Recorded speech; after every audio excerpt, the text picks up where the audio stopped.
Mr. Bridgen responded to the Sky News host and said the letter sends a strong message to the European Union, proving the government has full support and backs Theresa May's Brexit ideals.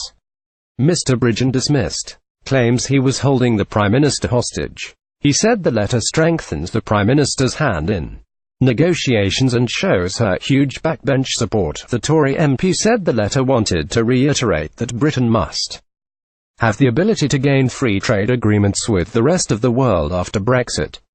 But the debate got heated when Burley said, "Those sort of threats are not helpful, are they?" Sky News Brexit News Andrew Bridgen said the letter to Theresa May shows huge backbench support. They're the opening gambits of the European Union. They're propaganda. Andrew Bridgen, saying to Mrs. May she must ensure Britain can change its laws without authorization from Brussels from the moment it leaves the bloc in March 2019. Again, the European Union have said, "No, we are not going to do that." So, where are you leading her? Mr. Bridgen said, "That's where we start negotiations. That the opening gambits of the European Union. They're propaganda." Burley hit back and said, "How can it possibly help with you signing letters?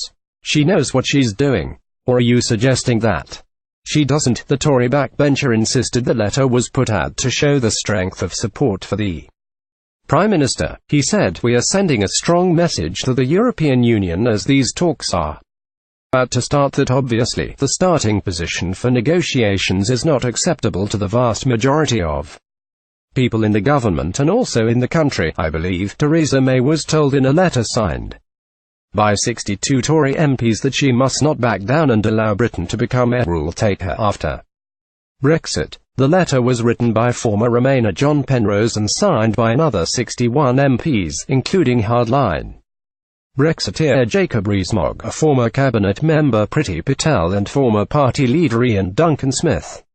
The letter, which was shared on social media on Tuesday night, emphasized the group's support for Mrs. May to stick to her Brexit red lines, outlined in her Lancaster House speech 1 year ago.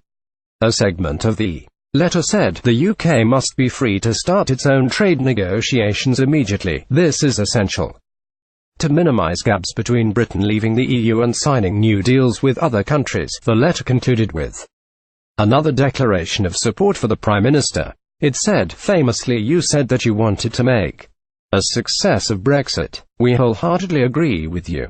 Only a conservative government led by you can deliver these opportunities for our country."